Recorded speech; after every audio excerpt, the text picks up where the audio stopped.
listening to a download from the outdoorstation.co.uk. Number 460.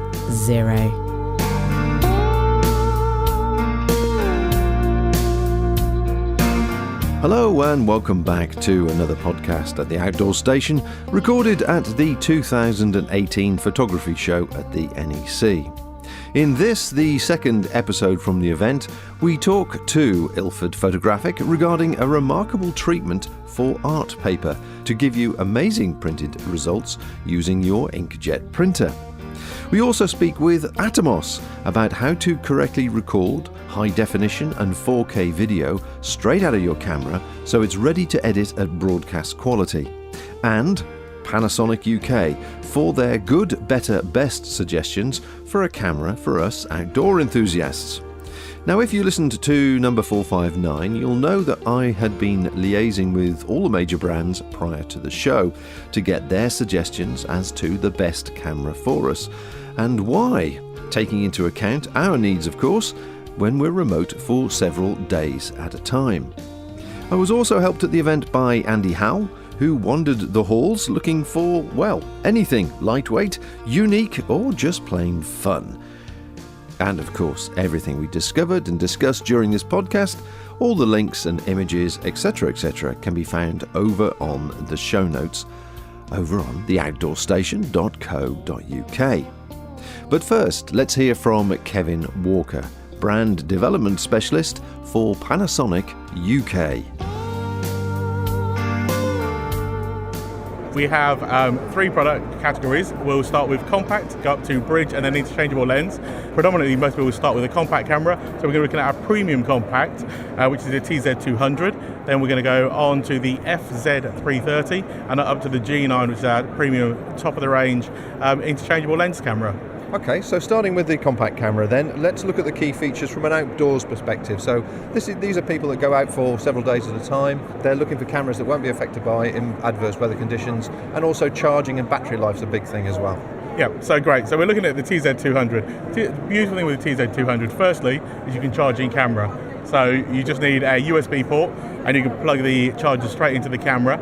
It's also incredibly light and really small, but the beautiful thing is that you've got a 15 times optical zoom and you've got a large 1-inch sensor. So although you're carrying something in your pocket, you've actually got the capabilities of a much higher grade camera. And the lens itself, is it a 2.8 all the way through, or is it variable? It's a variable. Predominantly with the TZ200, starts at a 3.3 up to a 6.4. So if you're doing wildlife and everything else, you kind of generally want a fairly shallow depth of field, but it's not necessarily that you need a 2.8 all the way through, because when you get far out on the lens with a smaller aperture lens, you don't want to suffer with low light problems.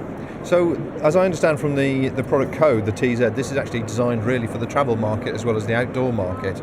What are we talking about as regards weather resistance and that type of thing? Absolutely. So TZ stands for travel zoom. It's not fully weather sealed. However, it's designed for travelling, so therefore it's designed specifically for people that go out in adverse conditions and use cameras. We do fully weather sealed products, which we'll come on to in the FZ330. And what about the video aspect? A lot of people now are looking obviously to shoot videos. What's the range of facilities it offers on the video? Unbelievably, it will shoot 4K video. So it's a compact camera that will shoot 4K, but it also does 4K photo.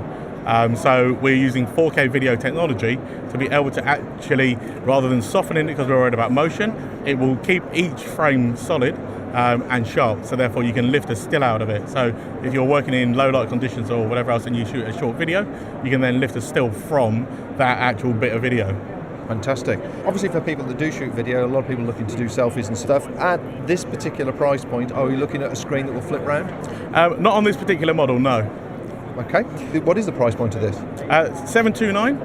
So, it's a premium product, and it's the top of the TZ range. So it's for someone that travels a lot, takes photography seriously, and wants to get the very best images whilst not carrying a huge, great camera. So really the important thing about this actual product is the 1-inch sensor, isn't it? Absolutely. Yeah, the results it gives you. Okay, so which one are you going to tell me about next? Okay, so we're going to go on to bridge cameras, and we're going to talk about the FZ330. A lot of people kind of either dismiss bridge cameras or kind of think that they're not a real camera, or they take them really seriously. And the beauty of the 330 is it's very small for what you're actually getting. Some of our big cameras are quite large and you're almost carrying a DSLR. With the 330, it's a really compact body, but you've got lots of zoom, so you've got from 25mm to 600mm, and it's f2.8 all the way through. Wow, so is that a 1-inch sensor as well? No, that's a compact camera sensor. That's how we've got away with the smaller body. But however, you tend to look at the cameras with a larger sensor, and the problem is that you then haven't got the f2.8. So whereas you may be kind of going, actually, I need a larger sensor, that sharpness of glass will make up for that. Now, I understand this camera is also quite a crossover camera for people like vloggers and bloggers and so on, because it does have a screen that flips out, it does the 4K. Does it have things like microphone inputs and that sort of thing? It certainly does, yeah. So you've got a fully articulated screen. It's not just a tiltable screen, it'll flip all the way out so you can actually see yourself as you're vlogging and walking along. It's got really good stabilisation. The fact that it's got a 600mm lens and you can hand hold that without really concentrating is brilliant. But it will also shoot 4K video as well. And do the cameras that we're talking about, have they now got features such as time-lapse? Because that seems to be very popular with people that are travelling. Yeah, it's quite amusing because the whole time-lapse of the sunset or the sunrise is a big thing. They all do time-lapse, and they also have things like Wi-Fi, so you can remote trigger your device. So if you're trying to shoot animals or whatever else, and you've got a hide or you've got somewhere where you know the animal is going to come to, so a nesting area or whatever else, rather than disturbing them, you can actually set your camera up on a tripod, connect using Wi-Fi, connect to your device, whether it's an Android device or an Apple device, and you can remote trigger up to 30 meters away. On the topic of Wi-Fi, am I right in thinking that if you want to post a quality picture on Instagram, you can take an image with these cameras, transfer it to your phone, and then post it that way? Absolutely. So what we do is, once you've got it connected via Wi-Fi, you can either remote shoot or you can transfer images.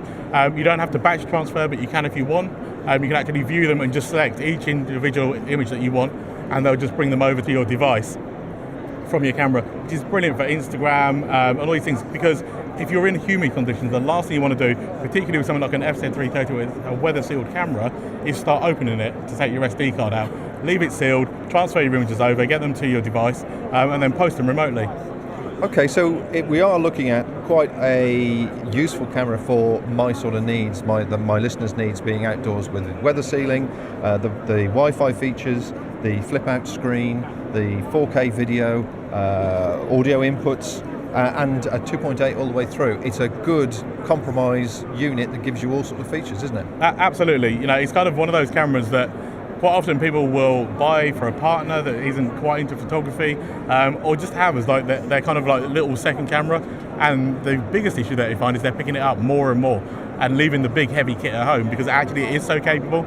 And one of the most unbelievable things with the product is the ridiculous price point. At $449, it's almost unbelievable that you can get all of those features in a good quality body. Phenomenal price, yeah. Okay, so let's go to the top end then, and this is rather exciting stuff. So tell me about this particular product. The G9. So we have three products in our top of the range. We basically have the G9, the GH5 and the GH5S, and they're all set for a particular market. So the GH5 is kind of a hybrid, so if you do half video and half stills, that's where it's designed. But the G9 is specifically for top-end photographers. It's the kind of, actually, why do I need to carry a big heavy camera when we have, this capability? We've got huge stabilisation, so you've got 6.5 stops of stabilisation. It's got the world's largest EVF. So when you're talking about taking landscape photos and everything else, you need a large electronic viewfinder so you can then make sure that everything's in focus. But if you're then trying to shoot animals or whatever else, something's moving fast, the problem is you've got this huge viewfinder and you want to check that it's in focus. So you can actually change the size of it. So you can then, depending on what you want, tap a button on the side of the viewfinder and actually make it smaller. And you'll also notice with this, as on the FZ, they have touch screens. So moving your focus point, you can just focus wherever you want. To the point where actually we have a remote trigger, so you can literally touch the screen and it will not only focus on the point that you touch, it will actually release the shutter. So you can just touch the screen and you go focus there and take the shot. So it's immediate. Okay. And as good as those features are they something you can turn off and use it sort of purely old school? Yes, I'm sorry to say you can turn them all off and use it like an old school camera. Well, it's just that sometimes in situations, it could be raining, drizzling, whatever, you've got your equipment out, the slightest touch and all of a sudden you've lost the focus point of where you're looking at. That's all I'm thinking of. Absolutely. We make all of these things that are amazing, but sometimes, like you say, technology can fail. Technology, can struggle or whatever else. But sometimes we just want to get really involved with our photography and we want to manually focus and we want to do all these things and get really involved with it. The beautiful thing with this is you can do everything manually. So whatever you want to do, whatever you're using on your, your big kit, you can do exactly the same on a G9. So let's talk about the other features then. Is it weather sealed as well? And does it have the microphone and the 4K and all the other things? I'm sure it does. So this is fully weather sealed. It's also got your microphone, it's got the top screen, it's got the world's largest electronic viewfinder, it's the world's fastest autofocusing camera. You've got your microphone inputs, it can charge in camera, it comes with a cradle so you can charge your battery out of camera. However, what you'll also notice is that the connector is just your normal kind of micro USB, so you don't need to go out and spend loads of money on cables specifically from us. You just use the one that you've already got for your tablet, plug it into the side of the camera, and then you use another one to have your spare battery charging in your cradle. The beautiful thing is as well, the batteries are small, so quite a lot of people carry battery grips to hold it. I just throw an extra battery in my pocket, so it's really small and light. On top of that, when we talk about 4K, so we've been talking about lifting 4K photos from video, which is brilliant, and you end up with an 8.3 megapixel JPEG. However, the G9 will do 6K photo, so it's going to do a 6K video, and then you can lift a still from it. So that's an 18 megapixel JPEG at 30 frames a second with a constant autofocus, up to 29 minutes and 59 seconds. Wow. So, have you actually done it yourself? I have. I do a thing called pre-burst. So pre-burst, because I'm a stills photographer, I find it very easy to kind of get my composition and then try and take the shot. The thing with pre-burst is you take one shot and it buffers the second before and a second after. So rather than doing a very long amount of video, I've just got a very short 2-second burst. It'll give me 30 frames before, 30 frames after. I can just literally touch on the screen, swipe left or right, find the actual one that I want, lift it out. Very cool, very cool. So we've covered charging, we've covered the weather resistance. What about the lens? Because obviously this is a separate camera, you'd suggest a lens to go with it, but I presume there's a kit lens that comes with it? So I always recommend the L kit. So the L kit comes with a 12 to 60 Leica lens. It's a 2.8 to 4, but it's weather sealed. It's a metal bodied lens. It's absolutely beautiful. It retails at $2,019 with the lens. So it's a good price point. You've got $14.99 body only, and you can put your own lens on it. But as a go-to kit, if you were traveling and you wanted a lot of zoom, you wanted a lot of versatility, you could go for the 12 to 60 Leica kit. And then you can go for the 100 to 400 lens. So the 100 to 400 lens is a Leica lens, but it's the equivalent of 200 to 800 mil. So it's a huge, great lens. It's a 2.8 to 4 and retails at $1,299. But you've got to kind of think, if you're talking about big kit, that's an uncarryable size lens.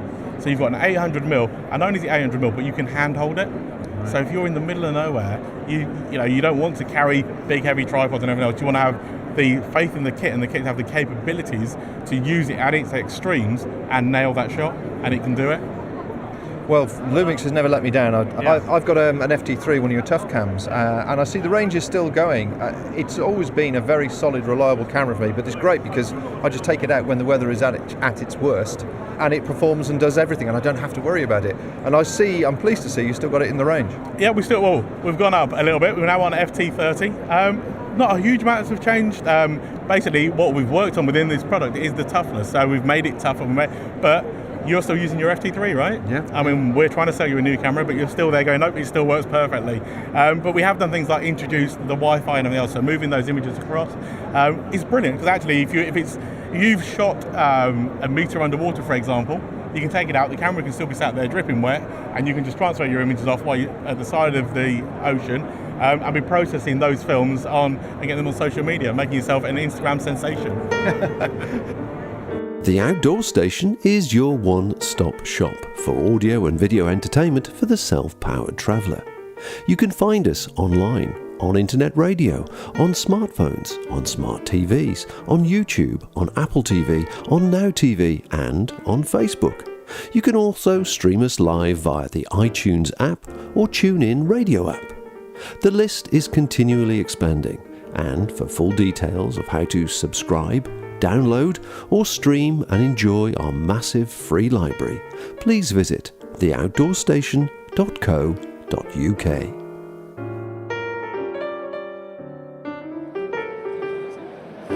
Back in the old days of photography, when we used film and dark rooms, which was probably one of the most fantastic of my hobbies I ever had. You know, I miss my dark room. But back in those days, one of the big names that I always bought my photographic paper from was Ilford. And of course, Ilford still survives today as a brand in the new world of digital and printing. And I'm with Florian here, who has some really interesting products, I think. So I'm out there, I'm spending a lot of time on my gear, I'm spending a lot of time on my photography skills. So come on, your range, some of these photographs here look stunning. And I guess your colleague was just telling me I can now really purchase any art paper I like, and your products then help me turn that into the finished product. So Ilford today still looks as if it's innovating. Yes, actually we are live and kicking. Actually, when my bosses introduced us to this new product, Ilford Creative Emulsion, we were all excited within the company, especially those like me, those who are in photography for the last 30, 40 years.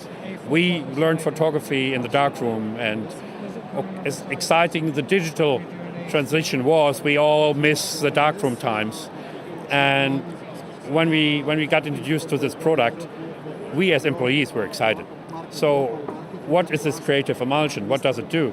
Is, as you already said, you can buy any kind of fine art paper or black carton, or even, if you see over there, cardboards, and you can coat this. Yeah, now I should say we're looking at a range of different types of paper or board, and some of them are fascinating that you wouldn't normally associate photographs with them, but really different tiles of textures. That's an interesting one there. It's like a Chinese watercolor paper. Yeah, and really with the rough edges, very thin. You think this is a paper for watercolor painting, but you don't associate it for printing.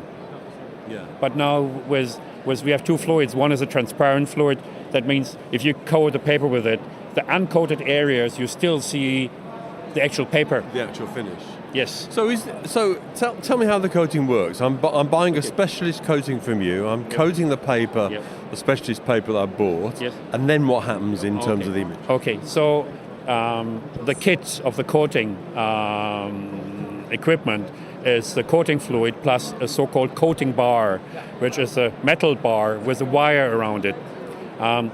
So what you do is you apply the coating at the beginning of the paper and then slide the bar over the paper. And with that, you distribute a thin layer of coating over the paper. And that's it. You just dry that. You can dry it just within 3 hours, or you take your own blow dryer at home and dry it. And then it's ready to print. And then I'm using it like any other printer paper? Yes. You use the standard matte settings in your printer settings, since it's a matte finish, and you just print it. And yesterday someone said, and how about ICC profiling? And I said, that's an interesting remark. When you use a standard Ilford photo paper, we say use an ICC profile, you do 100 prints of the same image on the same paper, you have identical results.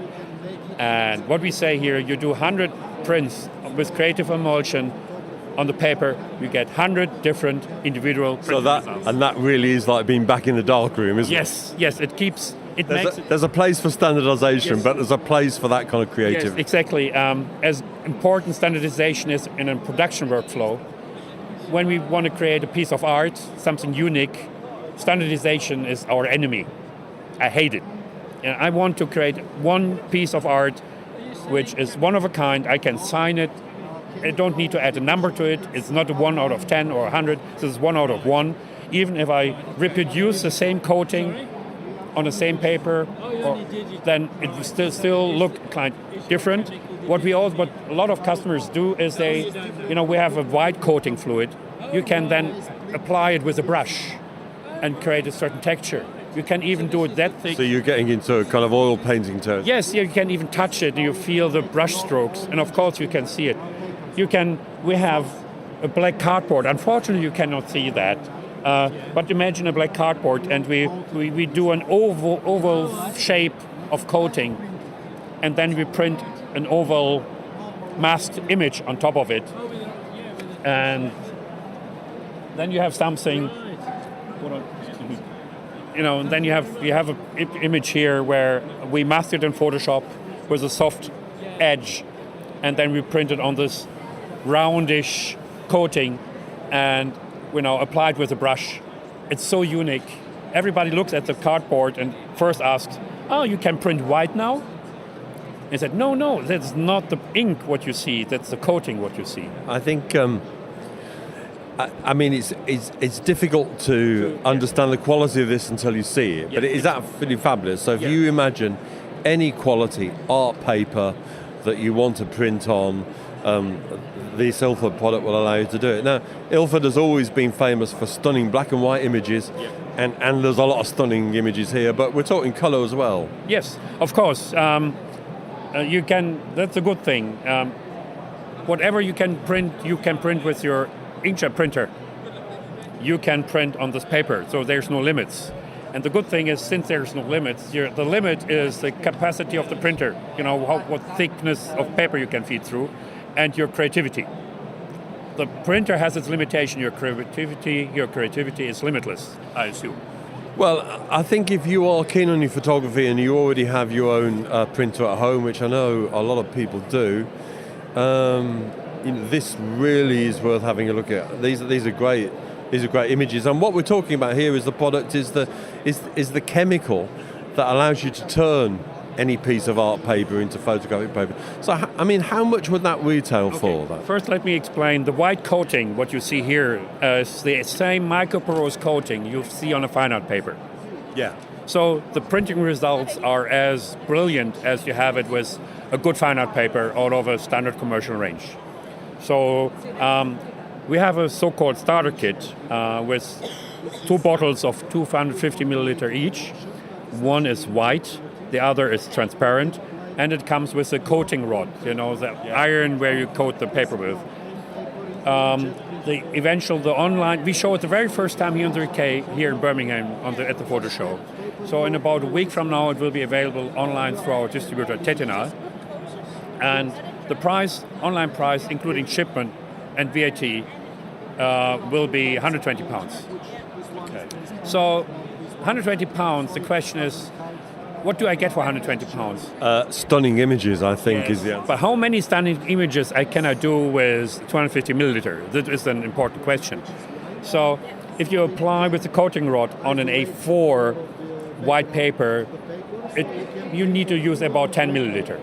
So you can do about 25 sheets of paper with this 250 milliliter. So you have 250 milliliter of white and 250 milliliter of transparent. So while it might seem expensive, it's actually very good value for money certainly in terms of the quality of the output you're putting in. Every print will be unique. And that's it. It's like you never ask about, when you paint an image, about all the paints you're using, aquarelle or whatever paint you're using. That's the cost of the paint and the cost of the paper. Just don't consider it as a printing fluid. This is a digital paint to create artwork with your digital image and the printer. Okay, so as usual, all the details will be on the Ilford website if you go and have a look. Ilford.eu. And if you get a chance to see this in person, it's fantastic. But these really are fantastic images, and I think if you're serious about your photography and you're serious about mounting them or displaying them properly for exhibition or even at home, this is certainly something to check out, isn't it? And it's great to see Ilford still innovating and still surviving as a brand back into the modern age. We are very happy about it. I like that the company I'm working for is coming up with new ideas every year. So that's something as an employee I really enjoy. Well, Florian, I'll leave you to it because there's a lot of interest in the product here. Have a great show. Thank you. Thank you very much.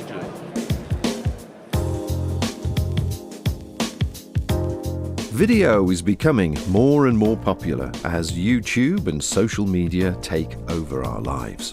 And just like still photography, consistent, high quality is something we all aspire to.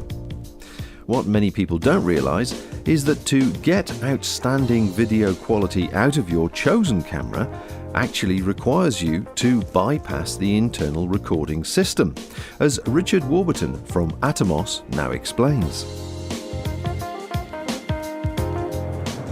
So basically with Atomos we're bypassing the limitations within the camera when you're working with video. So that's giving you monitoring and recording and playback, etc. And the key thing is for photographers moving into video, photographers are very conscious of quality. We move from JPEG into RAW, and even if you're delivering your stills for the web, you're still shooting high quality RAW files. That gives you the ultimate flexibility to grade those images for the best possible quality. And then if you are going to deliver to the web, you then export that excellent result out as a JPEG for online. Now with video, a lot of people, if you shoot internally, your DSLRs and compact system cameras aren't just primarily designed for video.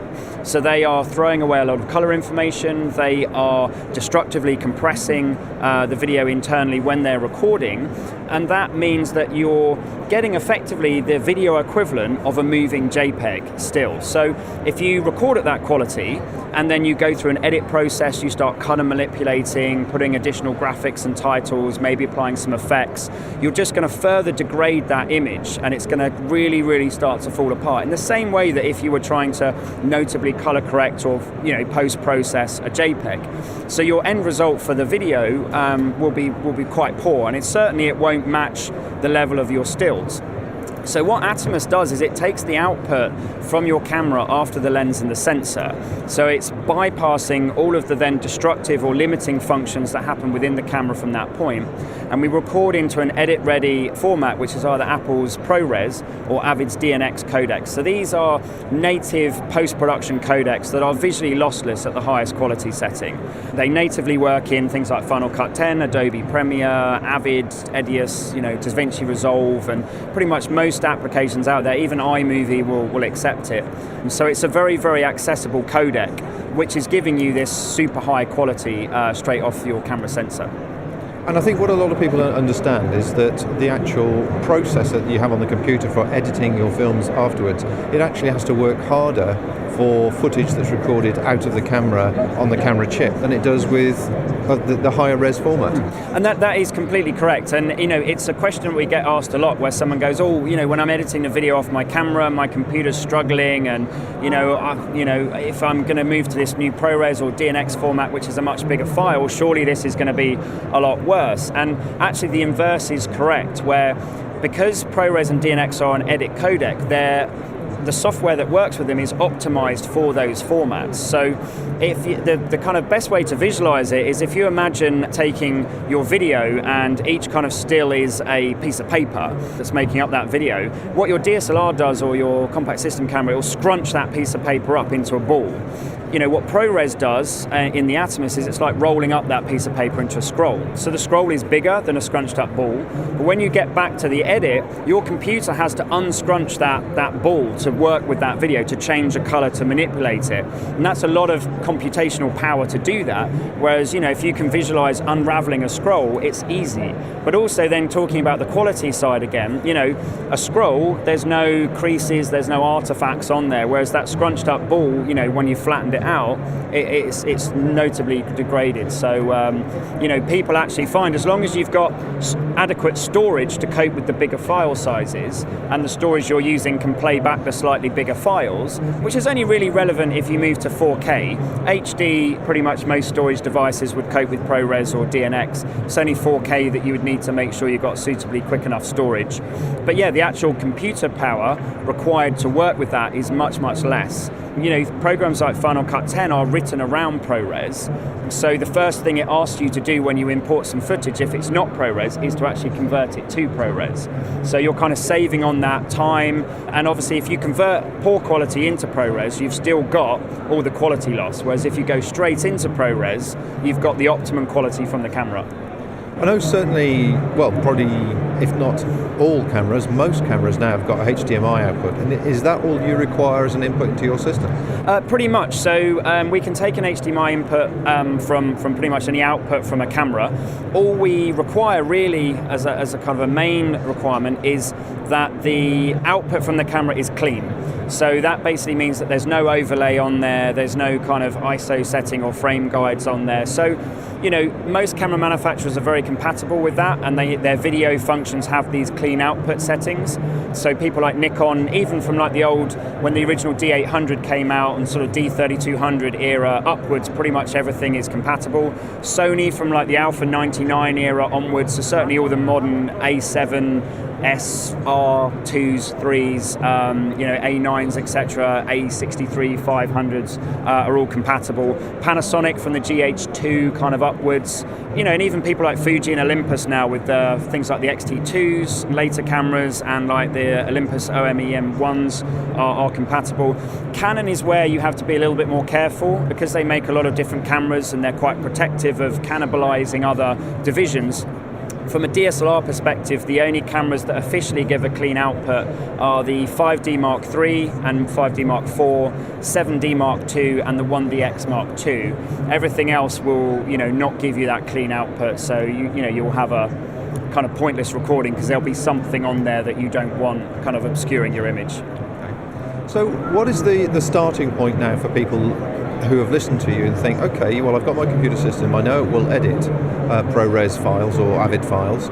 What's the next stage they do? They've obviously got their camera, they presumably might have just a straightforward HDMI lead out of it. What is the starter item from your point of view that they should be looking at? Yeah, so the entry-level product is what we call the Ninja Flame. All of our Ninja products are HDMI input-output products, so as well as recording in from the camera, we can also output to another monitor, to a TV, act as a playback and review device as well. But the starting point for that is £834, including VAT. And that is the unit with a travel kit with one empty drive carrier. We record to removable 2.5-inch form factor solid-state drives.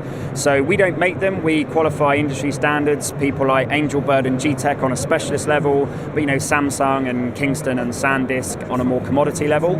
So you will need to add an SSD to record to. You'll need an HDMI cable to connect your camera to the Atomos if you don't have one. Some sort of mount to mount it to your camera rig. So, generic kind of magic arms, ball heads, hot shoe mounts, etc. Or you can look into more elaborate cage or shoulder mount systems, etc. with other peripherals. But you will need batteries if you're going to use this in the field. So we do a battery kit, which is 2 batteries and a fast charger. Or we do a full accessory kit, which comes in a HPRC carry case, which can take the unit, comes with a battery kit, comes with the docking station for your media, kind of a sun hood if you are using it out in very, very, very bright conditions, because we actually are a 1500 nit brightness monitor. So that means that we're kind of about 5 times brighter than your average monitor, or, over twice as bright as an iPhone, effectively. So, you don't necessarily need a sun hood outside. It's more if you just need critical vision or you're monitoring HDR that you would need that. Okay, so let's just, for the uninitiated, you've got one connected here to a Sony A7S2. Just for people who have not grasped this, what are they getting with this unit that we're looking at now compared to the back of the screen of their camera? Yeah, so basically our monitors are full HD resolution, so it's a 7-inch display which runs a 1920 by 1200. The extra height just gives us a little bit more space so our user interface doesn't intrude on the image too much. We basically give you all the monitor assist tools you need, so we give you focus peaking, zebras, false color, blue only, frame guides, anamorphic D-squeeze if you're shooting with things like Panasonic cameras and anamorphic lenses. We give you waveform scopes in a Luma and an RGB and a vector configuration. So it's giving you all of those professional video tools for judging framing, exposing, and focus that you don't get on the camera. We're also a color calibrated screen, so out the box we're calibrated to the Rec 709 HD TV spec. And so, if you're looking at the screen on your camera and you're looking at our monitor and there's a variance in color, you know that we're correct and the screen on your camera is uncalibrated. And we partner with X-Rite, and so you can use their i1 Display Pro to recalibrate the Atomos over time to ensure that accuracy on the screen is maintained. And this goes everything up to 4K. So what resolutions? 25? Yeah, so we basically do, on our Flame series products, we support up to 4K 30 and 1080 60 frames a second. On our Inferno products, we support up to 4K 60 frames a second, which over HDMI is more suited to things like the Panasonic GH5 and GH5S. And then we can actually go up to 120 frames a second or 240 frames a second on the Inferno models for 2K/HD work, but there are limited cameras that can actually output those kind of higher frame rates. And the final question is, obviously, this is more aimed at, I would say, professional people or people with professional aspirations, or library producers, library photographers that are now being asked for videos at that sort of resolution. So for people using it in the field, whether they're travelling or whether they're doing it for wildlife or whatever, the final question has to be about the weatherproofing. If their camera's weatherproofed, is this weatherproofed as well? To a degree it is, so it's basically an industrial design that is kind of ruggedized, so we have bumpers on there, we have lips on there to stop the screen getting damaged. You can knock it about quite a bit. It's basically made of an advanced kind of plastic composite compound, which is lighter than aluminium, but kind of offers the same sort of level of durability. You know, it's fine in sort of light rain, sleet and things like that. Cold and hot conditions are not an issue for it. The main thing in cold conditions is take care over managing your batteries before use. When they start being used, they will generate enough heat to kind of keep them working, but you will get a shorter runtime in low temperatures. But yeah, it's really just if you have got proper rain, you should use some sort of rain cover. The actual sun hood that comes in the accessory kit or can be bought as an individual accessory does help with that, because the way that it mounts onto the device kind of actually covers over air vents to a degree, so it shields them slightly. So, you know, if you're out in, you know, not like a serious thunderstorm downpour, that would probably be sufficient enough to keep the unit protected.